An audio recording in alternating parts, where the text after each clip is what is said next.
Gospel of the Nativity of Mary said that Mary was brought to the temple about the age of 3 in the fulfillment of a vow by her parents. And she was to remain there to be prepared for her future role as the Mother of God.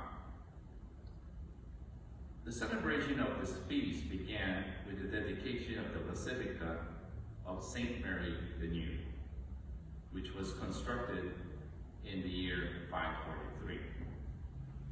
This basilica was later destroyed, but the feast has now spread all throughout the Eastern churches. In the West, it was first adopted in 1373 by the papal chapel in Avignon, the city in the south of France where the papacy spent several years in exile.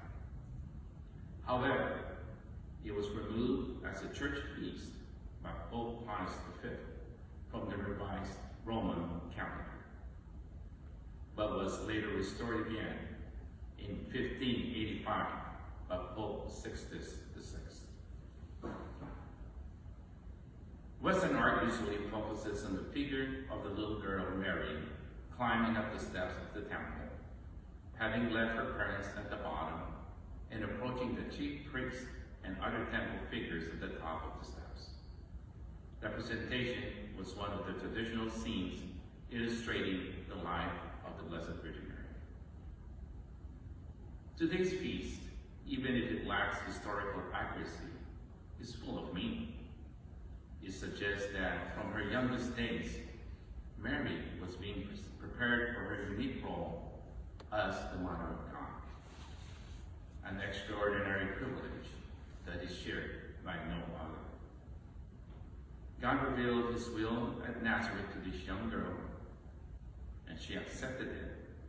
Mary had seen many occasions and never once withdrew. She was one of the very few who stayed with her son to his last dying breath. Although a sword felt like pierced her heart, she remained faithful to the will of God.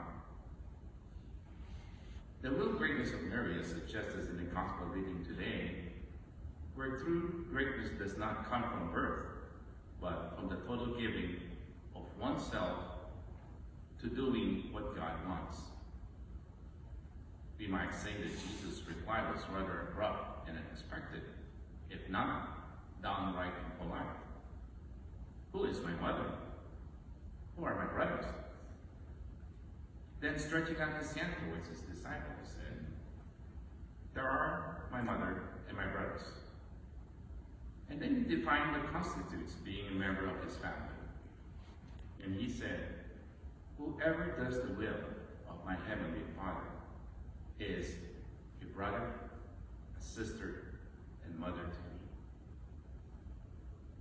Jesus, of course, is not being rude to his mother or to the rest of his family, but he is making a very important point. To be a follower of Jesus is to belong to a family that has strong ties more than flesh and blood. It is a family which is bound in love and obedience to God. A family dedicated completely to God's will. So brothers and sisters, do we belong to God's family? Do we know the will of God for us? Would Jesus one day call us out and say, come, my brother, come, my sister, come.